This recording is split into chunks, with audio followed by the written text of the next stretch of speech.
At Matthew chapter 9, verse 35, we come to a new section in the structure of Matthew.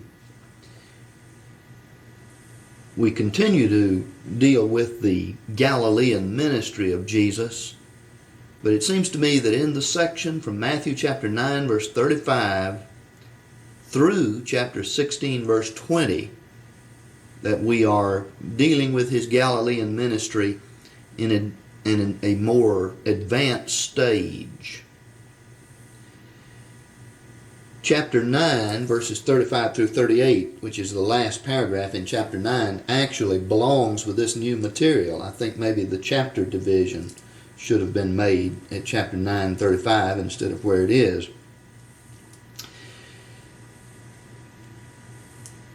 This is an introductory passage, chapter 9, verses 35 through 38. An introductory passage which establishes the setting in which the material that follows is put. We read in verse 35 a summary of Jesus' ministry that is almost exactly like, practically a repetition, almost word for word, of the summary that was given back in chapter 4, verse 23. Here it says, "And Jesus went about all the cities and the villages, teaching in their synagogues and preaching the gospel of the kingdom and healing all manner of disease and all manner of sickness." As I say, this is almost word for word a summary of Jesus' Galilean ministry and activities, just like you have in chapter 4, verse 23. If you recall, at 4:23 we have a summary presented of the ministry of Jesus and the various aspects of it. And then the details are brought out and elaborated in the section following. In chapters 5 and 6 and 7, a sampling of the preaching and teaching that Jesus was doing in Galilee. And then in chapters 8 and 9, a sampling of the miracles that he was performing, which gave authentication and support to that preaching and teaching. Now, at chapter 9, verse 35, there is a repetition of this summary of the ministry of Jesus as Matthew comes to a new development. In this new development, we're going to be looking at the ministry of Jesus at a more advanced stage. Now let me illustrate a little bit what is meant by that. In chapter 11, for example, we're going to see that enough time has passed that the attitudes that the nation is going to take are beginning to become apparent. This initial enthusiasm that the nation had for Jesus has begun to wane, and this generation is spoken of in chapter 11, verse 16 and following, as being one that brushed aside both John and Jesus himself. In verses 20 through 24 of chapter 11, Jesus reproaches the cities, the principal cities of his ministry, where most of his miraculous works had been done, for their unbelief and for their failure to come to repentance. And so enough time has passed in this section that it begins to appear what the reception of the nation is. The goals that Jesus wanted to reach in reaching out to Israel and to save the nation have not been reached, and his work has been met mostly with unbelief and with impenitence. And then in chapter 12 we have good examples of conflict with the Pharisees and with the scribes. And so so what's happening here is that as the ministry of Jesus has gone on and we get to a more advanced stage, the conflict heats up and the antagonism of the Pharisees toward him, their hostility toward him, begins to show signs of those attitudes which will culminate in the cross at the end of the gospel.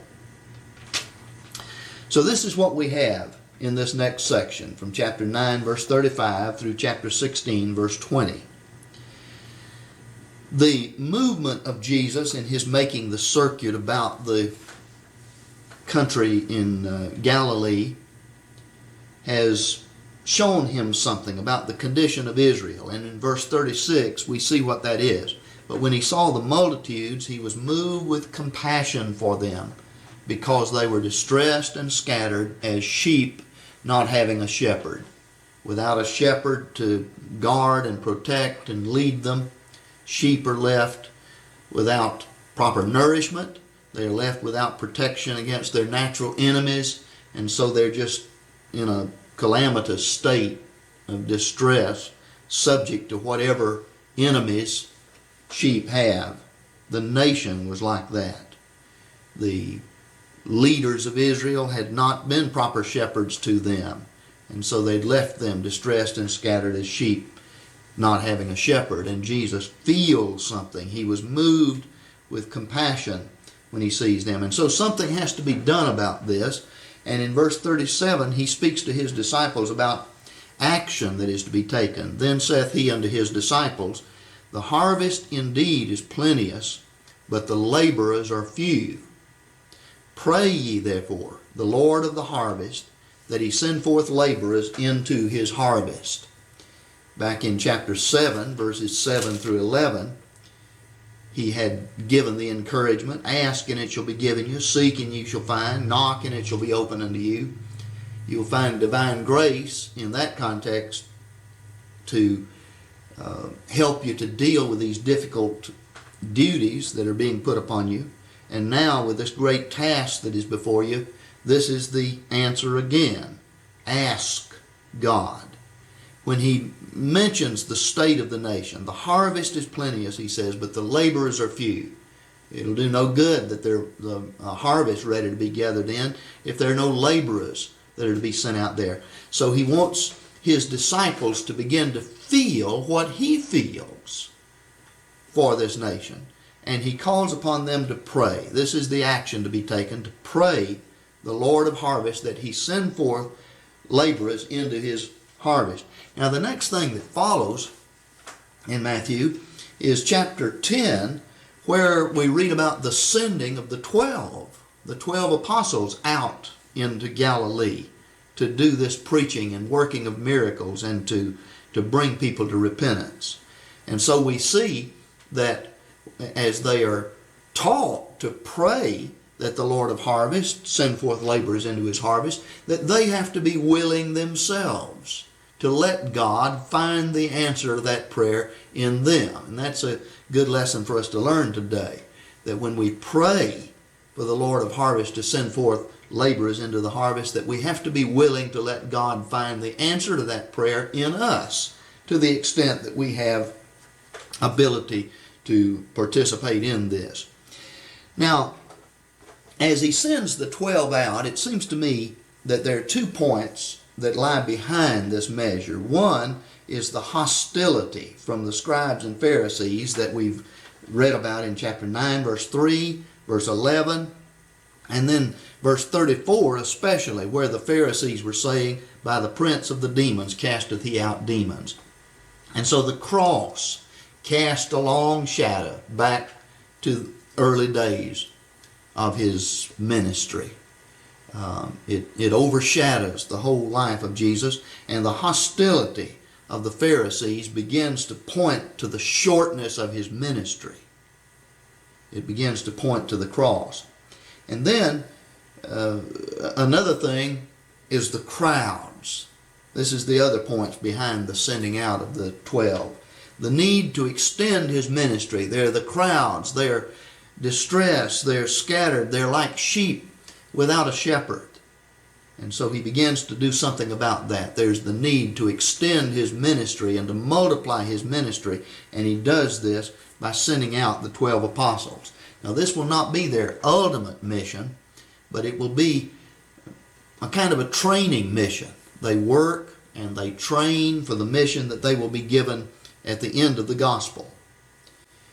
In verse 1, we read about the empowering of the disciples. He called unto him his 12 disciples and gave them authority over unclean spirits to cast them out and to heal all manner of disease and all manner of sickness. And so here's the empowering of the apostles, the giving them authority to do the miraculous things that he himself has been doing. Now, in verses 2 through 4, there's a listing of the apostles. Now, the names of the 12 apostles are these. And then he lists them all the way through verse 4 of this passage. It is important for us here to understand the meaning of the term apostle. This term means literally one sent forth with a commission, like an ambassador, something of that nature. These were 12 apostles who had this special office and were sent out by Jesus in a special sense. Now their commission is given in verses 5 through 15. And in verses 5 and 6 it is pointed out that it is a commission to Israel. It is not the worldwide commission that they will be given yet. These 12 Jesus sent forth and charged them, saying, Go not into any way of the Gentiles, and enter not into any city of the Samaritans, but go rather to the lost sheep of the house of Israel. Now remember that in chapter 9 and verse 36, they were spoken of as being distressed and scattered as sheep not having a shepherd. And so the apostles now are sent into to the lost sheep of the house of Israel to regather, to bring them back to God. This is their purpose. But they're not to go to the Gentiles. They're not to go to the way of the Samaritans, which was that mixed race of people that lived in the middle part of Palestine between Judea and Galilee. Don't go to them. Don't go to the Gentiles, but go rather to the lost sheep of the house of Israel. Now, ultimately, the apostles will be given a worldwide commission, and they'll be told to go and to make disciples of all the nations. But that will come after the resurrection, at the end of the Gospel of Matthew, chapter 28, verses 18 to 20. But this is a limited, a restricted mission in which they are sent to the Jews. Now, their message, according to verse 7, would be the same as the message of John had been and the message that he had had. And as ye go, preach, saying, the kingdom of heaven is at hand. Well, that was the thing that was proclaimed by John, according to chapter 3, verses 1 and 2, and by Jesus, according to chapter 4 and verse 17, to proclaim the near approach of the kingdom of heaven. And then verse 8 speaks of the miracles that they would be able to perform and that they are commanded to perform, which would be an authentication of their mission and of their message. We've studied a little bit about this before, how the miracles gave support to the message and authenticated the message. So he says, heal the sick, raise the dead, cleanse the lepers, cast out demons. Freely you received, freely give. Then in verses 9 through 11, he speaks of the provision for the journey, or perhaps I should say the lack of provision for the journey.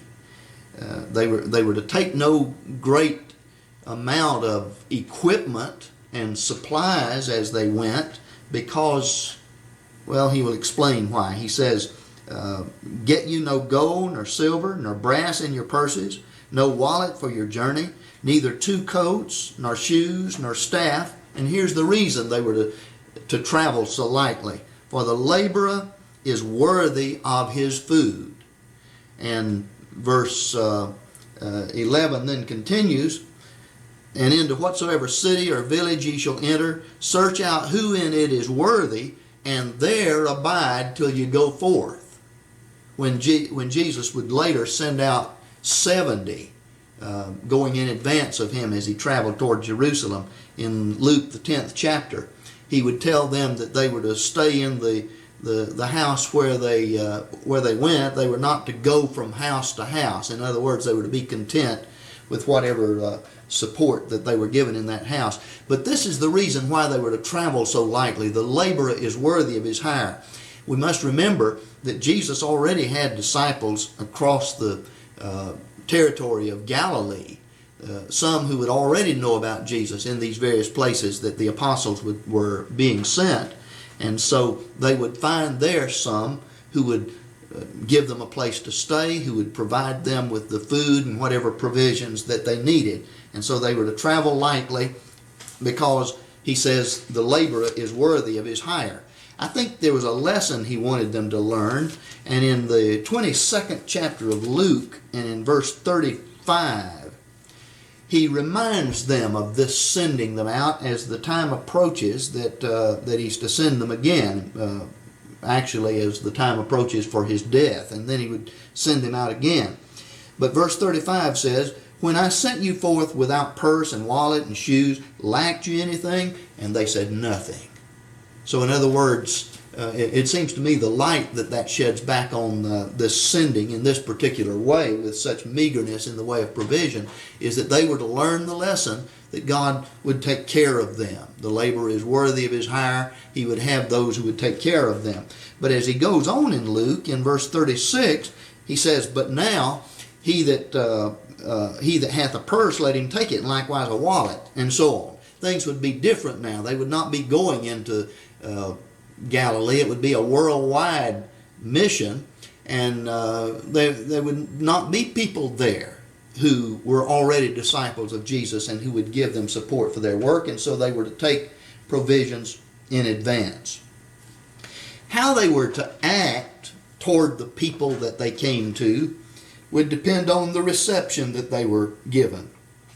Verse 12 says, and this whole section is verses 12 to 14, "And as you enter into the house, salute it.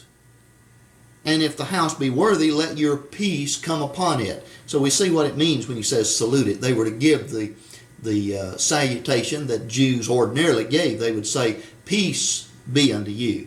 But he goes on to say, "And if the house be worthy, let your peace come upon it. But if it be not worthy, let your peace return to you."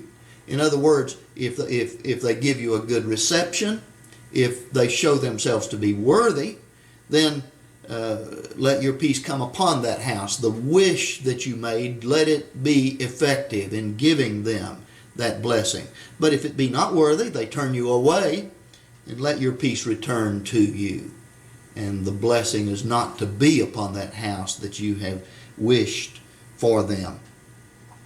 Verse 14 says, "And whosoever shall not receive you, nor hear your words, as you go forth out of that house or that city, shake off the dust of your feet." Well, that would be the way Jews would act as they, if they went through a Gentile territory, if they went through pagan, heathen territory. When they left that territory, they would shake the dust off their feet. It was unclean territory. They didn't want to have anything to do with it. They didn't want even the dust to cling to their feet. Well, Jesus says that you were to treat even Jews who do not receive you, but who reject you and who will not hear your words, when you go forth out of that house or that city, shake off the dust of your feet. They are unworthy.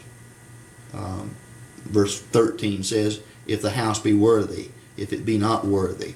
Well, these who reject you, they show themselves to be unworthy. And so when you leave, shake off the dust of your feet. It is something, as it were, unclean that you do not even want to cling to your feet. And in verse 15 then, he concludes this commission by showing the judgment that is going to come upon the unworthy. "Verily I say unto you, it shall be more tolerable for the land of Sodom and Gomorrah in the day of judgment than for that city." You remember that Sodom and Gomorrah were the great pagan cities that God caused fire and brimstone, brimstone to come down upon the cities, and they were destroyed and they were burned. But it will be more tolerable for a city like that than it will be for these cities that reject you and reject your message. It will be more tolerable in the day of judgment. They're going out into dangerous circumstances, and verses 16 through 23 will deal with that. There is a caution that Jesus speaks and gives to the apostles with regard to the hostile environment into which they would go. As we read this, we see that it goes beyond the things that they would experience strictly in this mission in Galilee itself. It anticipates things that the suffering that they would have and trials that they would have, dangers that they would experience, that we only read about finally in the book of Acts, after the Great Commission has been given at the end of the gospel. So Jesus sends them into Galilee, but as he tells them about the things that they're going to face in the future, it goes beyond just this mission to Galilee and to the Jews in the land. But it goes beyond to things that they will experience even at later times in the describing of the dangers and the hostile environment. This hostile environment is described in verse 16 in this way: "Behold, I send you forth as sheep in the midst of wolves. Be ye therefore wise as serpents and harmless as doves." So you are like sheep, just defenseless and harmless, and being sent forth in the midst of wolves. Very great danger is involved. So you're going to have to act in two ways. You're going to have to be smart in the first place if you're going to avoid danger. You're going to have to be wise as serpents, but this danger that you face is not something that ought to cause you to act in a deceitful way because of the danger, and using the danger as an excuse. And he says, be wise as serpents, but he then says, be harmless or innocent as doves. He speaks in verses 17 and 18 of the threat that would come upon them from men. But beware of men, for they will deliver you up to councils. That's the Jewish courts. And in their synagogues they will scourge you. You'll be beaten in the synagogues. Yea, and before governors and kings shall ye be brought for my sake, for a testimony to them and to the Gentiles. And so you'll appear before governors and before kings. We read about this sort of thing being done in the book of Acts. So these are things that happen later. And there's a divine purpose that is involved in this. You'll be brought before them for a testimony to them and to the Gentiles. And so it's not just a matter of going before them and making your defense from some charges that they're making against you. It'll be an opportunity for you to give testimony to them and to the Gentiles. But they may wonder, how can we, poor fishermen that we are and laborers that we are, how can we deal with situations like that? Surely it will be too much for us. But in verses 19 and 20, Jesus encourages them with the equipment that they will be given in order to be able to give this testimony effectively. But when they deliver you up, be not anxious how or what ye shall speak, for it shall be given you in that hour what ye shall speak. For it is not ye that speak, but the Spirit of your Father that speaketh in you. Well, we find this fulfilled for the first time in the 4th chapter of Acts, when Peter and John were put under arrest and called on the carpet before the Sanhedrin. And we are told that when Peter begins to speak in chapter 4 verse 8, then Peter, filled with the Holy Spirit, said unto them. And he goes on, makes his defense and gives his testimony. So this is just the fulfillment of the thing that Jesus has said here. But we need to remember that Jesus is addressing inspired apostles here. And he's talking about the inspiration of the apostles, that they didn't have to be concerned about what they were going to say, because the Holy Spirit would give them in that hour the thing that they were to say. It won't be you that speaks. It'll be the Spirit of the Father that speaks in you, so that you don't have to worry about giving the proper testimony in those instances. But this is not a promise that's given to just every disciple. This was a promise that was made especially for inspired men, the apostles, with their special work. And this is speaking of the inspiration of the apostles. Well, he goes on in verses 21 and 22 to speak of the extent of the hostility against them. Just how bad would it get? And brother shall deliver up brother to death, and the father his child, and children shall rise up against parents, and cause them to be put to death. And ye shall be hated of all men for my name's sake. But he that endureth to the end, the same shall be saved. To the end. I take that to mean however long the persecution may last. He that endures, who perseveres to the end, the same shall be saved. Verse 23 gives a word about dealing with this persecution. But when they persecute you in this city, flee into the next. For verily I say unto you, ye shall not have gone through the cities of Israel till the Son of Man be come. So don't feel that you have to just bravely stand your ground in a city where you are persecuted and just throw away your life needlessly. If they're going to persecute you in this city, then flee to the next. Don't just throw away your life needlessly. You will not have gone through the cities of Israel till the Son of Man be come. Now, I think that that's not very likely to be a reference to the second coming of Christ at the end of the world. It's much more likely to be a reference to the coming of Christ in bringing destruction upon Jerusalem. You will not have gone through the cities of Israel till the Son of Man be come and bring judgment upon the land at the hands of the Romans. Matthew the 24th chapter will be a chapter that will deal at great length with that subject, and I think that that is probably the thing that he is referring to here. In the next section, Jesus gives the apostles more help on understanding this persecution that he's forewarning them about, and in dealing with it. They may think it's strange that they are to be persecuted. He does not want them to think that it's a strange thing that's coming upon them. Verses 24 and 25 will point out that persecution is not an unexpected thing for disciples of the Christ as they go out on their mission representing Him. A disciple is not above his teacher, nor a servant above his Lord.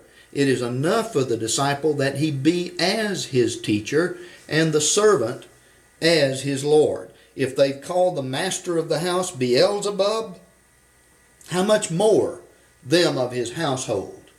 If they've treated me with that kind of disrespect and contempt, then how much more will they treat you in this way, who are not the Lord and the master, but the disciple, the servant being sent out.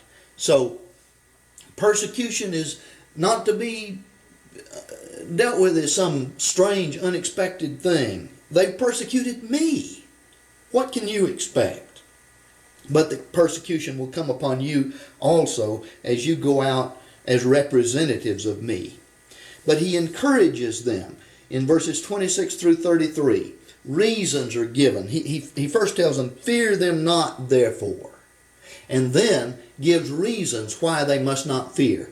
Now I think that these reasons are of various kinds of reasons. They're not just all encouragements, but some of these are saying that you've got to suffer these things. You must do it without fear because it is a necessary thing. That's the first point. Fear them not therefore, for there's nothing covered that shall not be revealed. I'm at verse 26. And hid that shall not be known. What I tell you in the darkness, speak ye in the light. And what ye hear in the ear, proclaim upon the housetops. Now we've had some instances already where there was a restraint on the publicity that Jesus wanted given to various miracles that he performed, various things of that kind. They had to be very guarded. He had to be very guarded in the way he would speak to the crowds, because there were many people there who would be enemies, who would misuse the things that were said. But the time would come when the things that were whispered, the things that were told in the darkness, would be spoken in the light. And he says, what ye hear in the ear, proclaim upon the housetops. This is given as the first reason why they were not to fear. For this is to be done. There's nothing covered that shall not be revealed, hid that shall not be known. What I tell you in the darkness, speak ye in the light. In other words, this is something that has to be done. The publicity has to be given to this message. The word has to be gotten out. So don't let fear then be something that makes you cower down and that prevents you from going out and doing your job in this. This task, this essential task which draws the persecution, is something that has to be done. And when you do this, you will have persecutions to be suffered. John 3:19 through 21 says the world does not like the light. It hates the light. It loves the darkness because its deeds are evil. And when you go out and turn the light on in the world, then in effect Jesus would say that you're going to suffer. But this is something that has to be done. There's no drawing back from it. But then there's some other reasons given why they ought not to fear. Number 2, because of the limit on their enemy's power. There's only so much they can do. And be not afraid of them that kill the body, but are not able to kill the soul. But rather fear him who is able to destroy both soul and body in hell. That's referring to God. If we fear him, then we need have no fear of anyone else. That one fear, let that one fear drive the fear of men out. There's only so much that they can do. They can only kill the body. They cannot destroy the soul. So fear him who is able to destroy both soul and body in hell. The limit of their enemy's power is another reason not to fear. And then verses 29 through 31 gives a third reason for fearlessness. The extent of the Father's care over them. Are not 2 sparrows sold for a penny? They're almost worthless. They cost almost nothing. And not one of them shall fall on the ground without your Father. Even something sold so cheaply is a creature of God that he notices and that he takes care of. And however it may be that it happens, that they fall to the ground, it never happens without the Father taking note and without his permission. And so his care is exercised over his creation even to that extent. Well, he goes on, verse 30, to make the application. But the very hairs of your head are all numbered. He knows the hairs on your head. Fear not, therefore. Ye are of more value than many sparrows.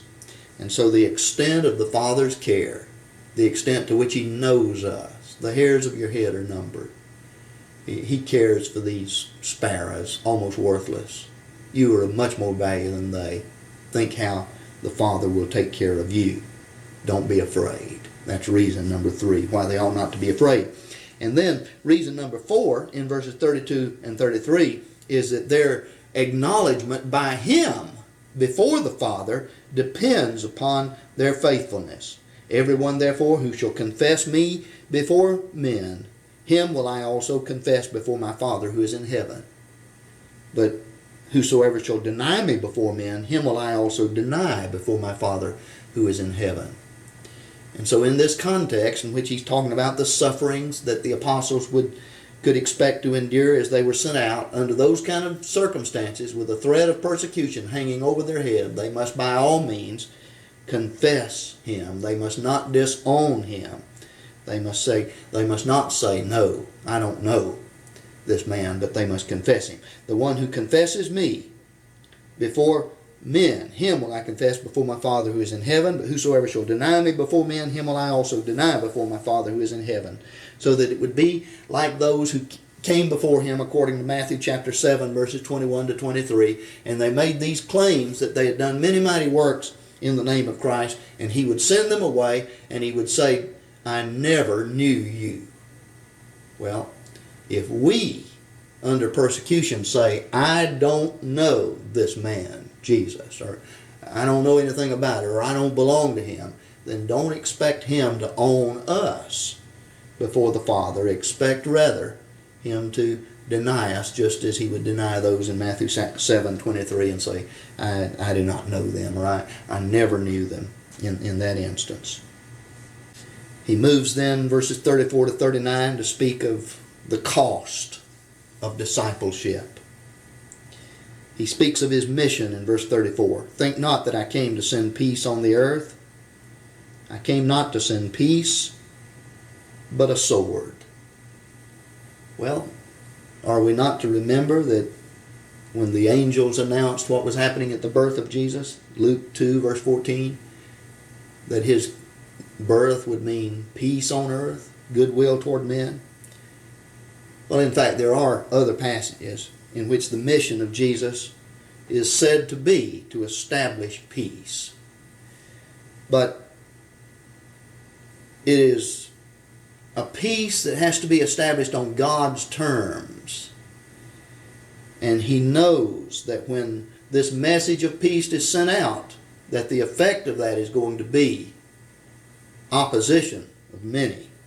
And so that being the case, in a world like this, for Jesus to come to do what he set out to do, it would be not to send peace, but to embroil the world in war. I came to send a sword. Now he elaborates this in verses 35 and 36 by speaking of the conflict within families that would be the result of his coming. For I came to set a man at variance against his father, and the daughter against her mother, and the daughter-in-law against her mother-in-law. And a man's foes shall be they of his own household. And this is the sort of thing that happens when there are people in a family who accept Christ and become his disciples, and there are others who do not, and who act in a hostile way toward them. Divisions are caused. Variance is caused between members of a household. A man's foes shall be they of his own household. And so that leads to some very painful choices that will have to be made, because here are the disciples that are caught between the Lord Jesus, who wants them to act in a certain way and to be faithful to him, and these others who have not become Christians, who oppose them in that. So who are you going to please? A choice will have to be made, a painful choice. And verse 37 speaks of that. He that loveth father or mother more than me is not worthy of me. And he that loveth son or daughter more than me is not worthy of me. And so Jesus calls upon his disciples to manifest toward him a love and a loyalty that will be first before every other loyalty and love and commitment that we have. To love him more than father or mother. And so that when father, mother, sister, brother, son or daughter want this disciple of Jesus to act in a way that will be inconsistent with the will of Jesus, then they have to make the choice that they're going to serve Christ, even though their family members are upset, and no matter what they may do about it. That's the limit of our loyalty to parents or to son or daughter. The limit of our loyalty toward these family members is when they call upon us to do things that are inconsistent with our faithfulness to Christ. Verses 38 and 39 speak of the extent of loyalty that is required of a disciple. And he that doth not take his cross and follow after me is not worthy of me. He that findeth his life shall lose it, and he that loseth his life for my sake shall find it. And so Jesus had to take his cross, according to John chapter 19, verse 17, and to carry it up the hill to Golgotha.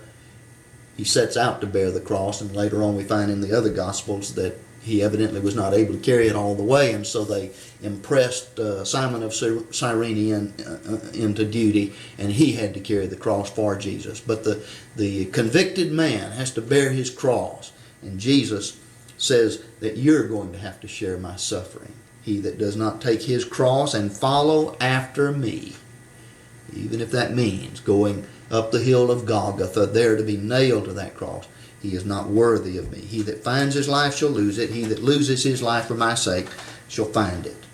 The chapter ends with promises for supporters of the apostles in verses 40 through 42. Verse 40 speaks of the authority of those that Jesus is sending out. He that receiveth you receiveth me, and he that receiveth me receiveth him that sent me. Sometimes people say, I won't accept it unless it's in red letters. They're talking about those Bibles that have the actual words of Jesus in red letters. But Jesus says that the one that receives you apostles, as you're sent out by me, representing me, speaking for me, he that receives you receives me. He that receives me receives him that sent me. And so to receive these apostles when they are sent out and do their teaching is ultimately to receive Christ and God himself. That's the authority with which these men are sent as they go out and represent Christ Jesus. Verses 41 and 42 speak of the rewards that will be given to those who receive them in the name of an apostle, a prophet, a righteous man, and such. He that receiveth a prophet in the name of a prophet shall receive a prophet's reward. In the name of a prophet means because he is a prophet, that is, knowing him to be a prophet, receiving him as a prophet, then he shall receive a prophet's reward. He will receive the same reward that the prophet did. In this context, it seems clear to me that he's talking about dangerous circumstances. He's talked about the dangers that the apostles would face. And so for someone to receive a prophet that was sent out by God may be to expose himself to danger. And so this is more than it might appear to be on the surface. He goes on to say in verse 41, and he that receiveth a righteous man in the name of a righteous man, that is, knowing what he is, knowing who he is, and receiving him because he is what he is, that person shall receive a righteous man's reward. And then he says, and whosoever shall give to drink unto one of these little ones a cup of cold water only, in the name of a disciple, verily I say unto you, he shall in no wise lose his reward. One of these little ones does not mean one of these little children. That's not the context of these. He's speaking of the disciples, the apostles, as they are sent out, and they are called these little ones because of the humble status that they have in society. These are not the high and mighty of the world. These are the little ones. But he speaks of the reward of those who would do so little a thing as to give a drink of water to one of these little ones, to give one of these little ones a cup of cold water only. Now, not just on some basis, but give it to them in the name of a disciple, because they belong to Christ, because they are disciples of Jesus, knowing them to be such, and giving them a cup of cold water on that basis. Verily I say unto you, he shall in no wise lose his reward. Well, after Jesus has spoken of the terrible things that the apostles were going to have to endure in order not to be denied by him before the Father, it seems like that this is such a little thing that someone would just give them a cup of cold water in the name of a disciple, and he would not lose his reward. That seems like such a little thing in comparison. And so much put upon the apostles, so little put upon these. But it may not be so little as it seems, because if these apostles are going to be hated men that the world has an antagonism and a hostility toward, then it may be that even to give a little support to them and to help them in any way, it may be to expose that person to danger himself. And so when he does that, he will not lose his reward. He will receive a prophet's reward. He'll receive a righteous man's reward. He will not he will not lose his reward. Chapter 11, verse 1 says that Jesus then, having made this presentation to the apostles, then went out on his own mission. And it came to pass, when Jesus had finished commanding his 12 disciples, he departed thence to teach and preach in their cities. Now in Mark chapter 3, we are told something about the work of the apostles as they go forth, and we're even told about their return. I believe it's chapter 3, maybe chapter 6.